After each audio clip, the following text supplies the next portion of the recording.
What's happening, everybody? Welcome back to the channel. My name is Kyle Pancis. This is my 04 Saab 9.5 Aero that has over 200,000 miles and possibly a bad transmission. You can't make this stuff up.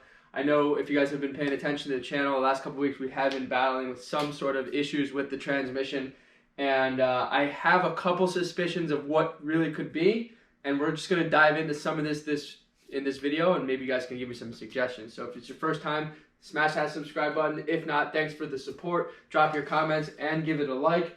Let's just hop right into this.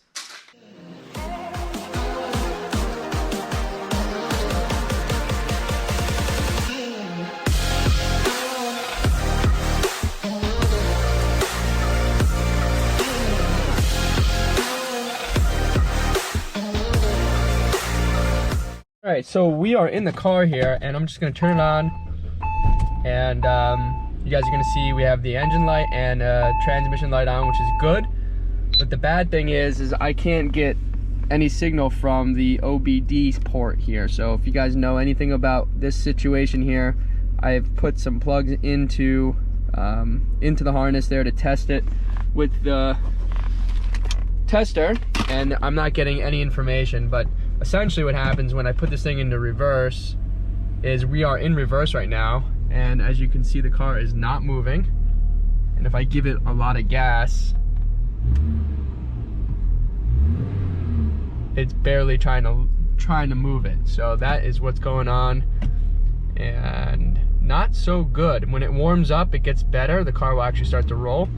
So maybe this is just a solenoid that's bad, which is what that light is.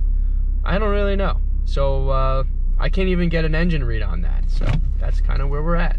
But first things first, I am gonna pull the battery tray back out, because in the last video when we did the reinstallation of the radiator, I did remove the battery tray, and you know, maybe I messed up some wires and something got loose. So we're gonna check that out to figure out the OBD port, and also that will allow the system to reset, get rid of this light. Not that we want it to go away, but realistically that light will come back on once we start driving again. So let's check into that and keep you guys going.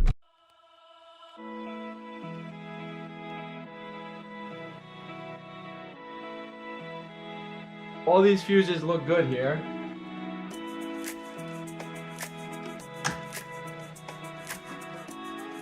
But the next thing I want to do is remove the battery tray and check out the breather line. There's a breather hose that comes from the transmission. I want to make sure it's not crimped here, because I suspect that could be providing some issue here. Let's check it out.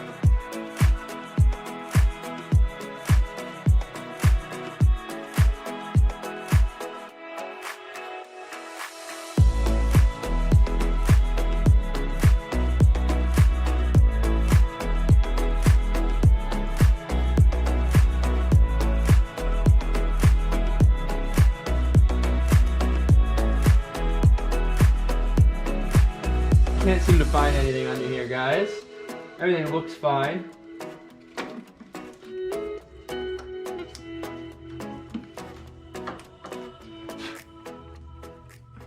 So I'm just gonna put this all back together, and I really don't know what to say, guys. I really don't. Maybe you guys have a suggestion. I'm a little bit confused, a little perplexed here. You know, this car is really in good shape, so it would be a shame to see this transmission be completely shot, because then it's more money in the hole here on the car. So I wasn't expecting that, which is real disappointment. So I'm really upset. You know, what am I gonna do? Part the car out, sell it? Maybe one of you guys want it, I don't know.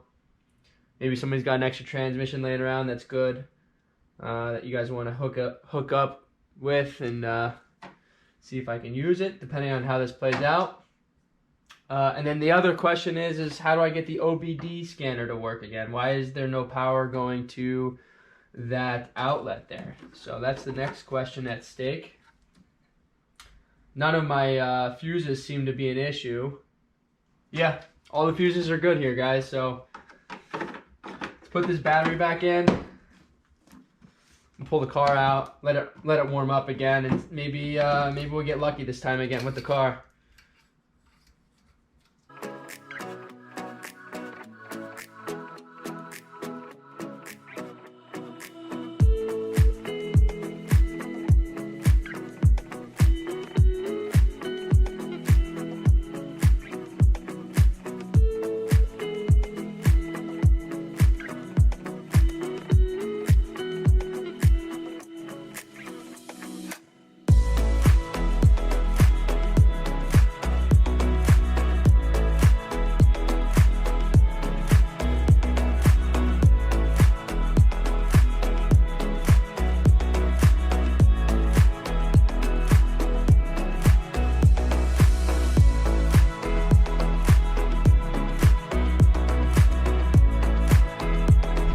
I will say this to you guys, this morning we at least were able to drive the car. Now it is just not driving at all whatsoever. So we are stuck here in the driveway. I suspect it's just fluid not getting through the transmission. There's air every single time I open the dipstick that comes out, and there probably is right now. So this is what's going on with the Saab with the transmission. I don't know if we've completely toasted this one or not. I want to say that we haven't, since we're getting an engine light and transmission light. Sounds like it could be like something electronic. And there is no whining noises. We are in drive.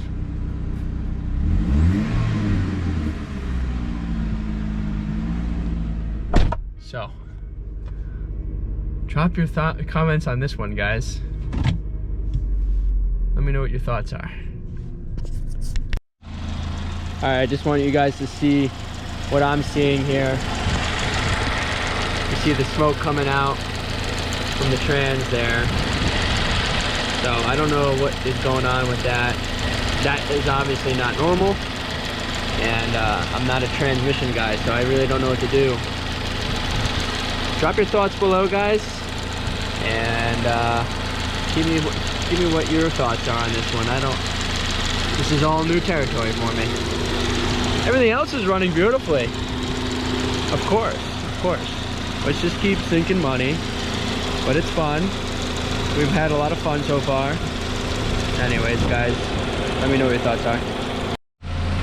Alright guys, I called a local transmission shop. Pretty friendly on the phone. I told him what was going on with the car.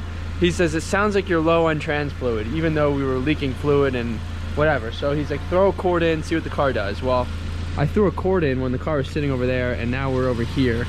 So I'm putting a little bit more Lucas trans fluid in there to anti-slip, because obviously we got an old transmission here, and just based on putting one cord in from there to here, it already seemed much better. So let's see what happens here. I just threw some another like quarter of a quart of the Lucas oil in there, and obviously put the dipstick back in and see what this thing is like. I suspect we could have some good luck here. This is a game changer. Who would have thought it was just low trans fluid? But the thing is he says, well, you know, I still am curious why it's pushing fluid out when the car is getting warm. Obviously that's not a normal deal. So let's see if this all solves the problem. Cooling system and the heat system was working good since we did the service last, so that's a good thing. So let's put it in gear. Yep, we are in gear, and she's moving nicely. So, okay, engaged in right away in first gear in drive, and yeah, what do you know? See, I'm not a professional when it comes to transmissions, but here we go, guys. We're gonna just drive this thing around for a little bit and see what she does. Yeah, she's shifting perfect. It didn't make sense that I just changed the fluid or changed the radiator and the transmission just all of a sudden just stopped working. It just didn't make any sense to me. You know, the transmission's not making any whining noises. It was just low fluid. Huh. All right, we're back in action. Wow. Yeah, thing's perfect. Nothing wrong with it at all. Wow. Huh. Who would have thought? Oh, it's acting up right now a little bit. Yeah, see, now it's acting up again.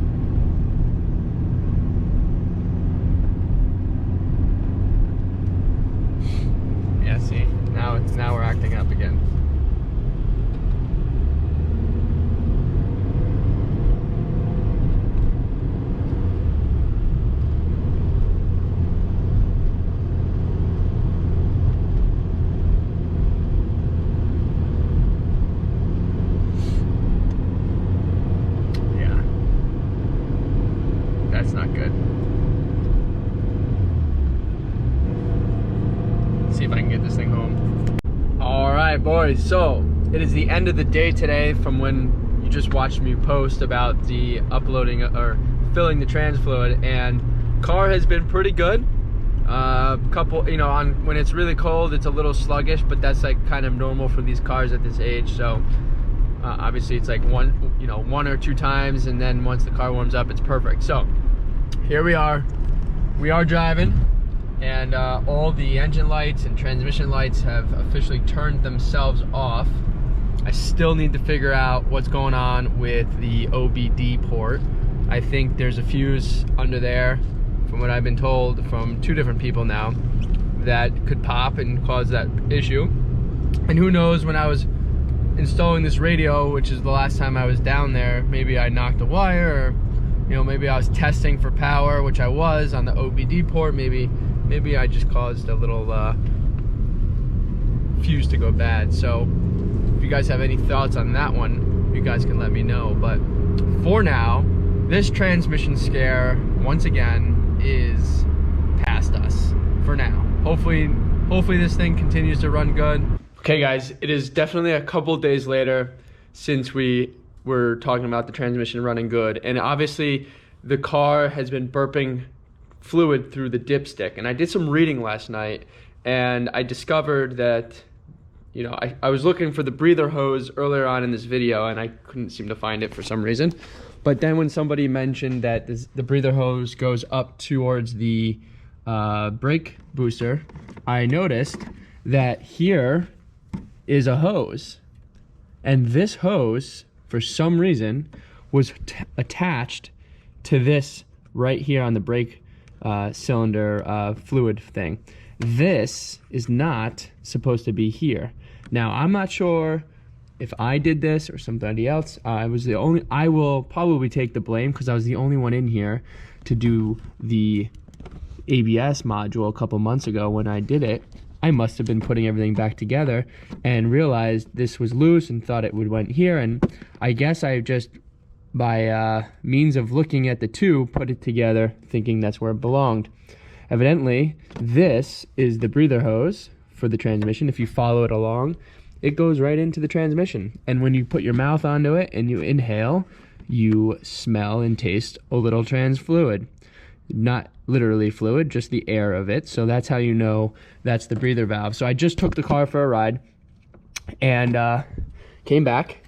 And if you notice, there is no more air coming out of the dipstick, because it is allowed to breathe now that this is free. So I'm just gonna tuck this down where it belongs and let it go. Now, I hope I don't think I did any internal damage to the trans, because when I pulled the fluid out and everything didn't smell burnt and everything works fine. So I don't think we destroyed anything internally. And now that, you know, one of the other things that I was dealing with was on